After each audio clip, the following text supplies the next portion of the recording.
We're here in the basement of the Murdick residence looking at a possible full system replacement. We got a Bryant 80% efficient furnace, 3-ton coil, is a lined blue. We got a 4-inch coming in. We'll need to send a T to reconnect that. Setting up on a foundation base, had a leak in our gas lines inside of the furnace. Electrical coming down from the ceiling. So first place we will start, our return, a little unorthodox. Our return trunk is here.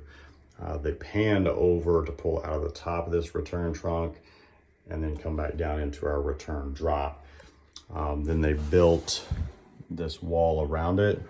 It's good sizing, 10-inch by 30 at the top, and there's a 10 by 20 and then spans back out to a 10 by 25. Can't really come off of this side. I mean, we could, but I think our best route, since it is sized accordingly, is to leave our return drop in place rather than trying to build a transition down and over from our main trunk. Leave it as is. Go back with our 1210 filter cabinet. We'll just have to adjust that to our cutout. Existing filter is a 20-inch, so that helps us out there. We'll get our furnace set up on a base, get that cut out underneath, and then reconnect. We'll have to move this system over about 3 inches. Doing that, we would either need to build a transition on our plenum, or after I did my calculations, our supply trunk was larger. At some point they reduced it down. We've only got a 16 by 8 measurement here. Calculated to the 0.1 at 725 cubic feet per minute. If we're trying to operate 3 tons, we're gonna have a pretty good restriction here.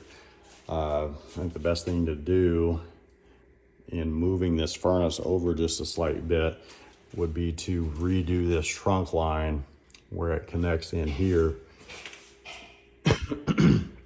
and either go all the way out. We can't quite go all the way because we've got our gas lines here, but if we extend this main trunk over and just start fresh on the start, we'll get better airflow, because she does say these 2 rooms at the very end of the home stay a lot warmer, and I think we may be looking into just an airflow restriction right as it comes off of the unit.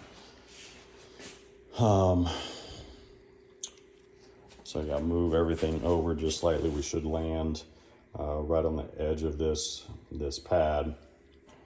We'll have enough space to get our filter in and out. We might have to take our flue around our gas line.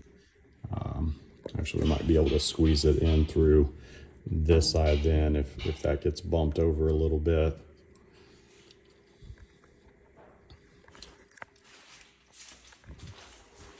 And there is a floor drain over there, existing, rupture on the backside and dumps into our sump pump. AC unit, so that line set runs over, travels somewhere here to the outside, then it runs underground. So we'll need to flush and pressure test that and make sure it's usable. Our panel is over in the corner. It is a walkout we can use for bringing in equipment. We got a Siemens panel, AC maybe on a double pole 20. They're not sure. This one's a 30. I'm not sure which is which. I got question marks on it, so may need a breaker.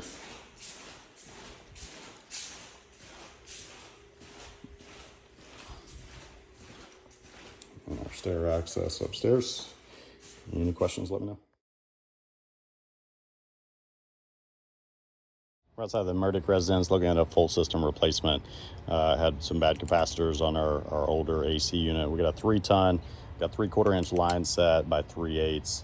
It does go back into concrete, runs under the stairwell and goes into our basement somewhere. It looks like that's where it used to be. And then these stairs were put in and they ran underneath. So we'll cut that off, flush and pressure test, cross our fingers that we don't have to replace. I'll talk to the customer about if we get a bad test on it and there's a leak, between here and inside the home, that we'd have billable charges for that on replacing it. And yeah, good foundation, not extremely level. We'll put a poly pad on it, and then we'll need to make sure that we can get that leveled back up, spacers on one side or the other.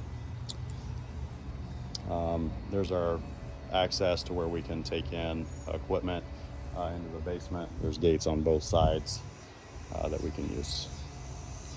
Any questions, let me know.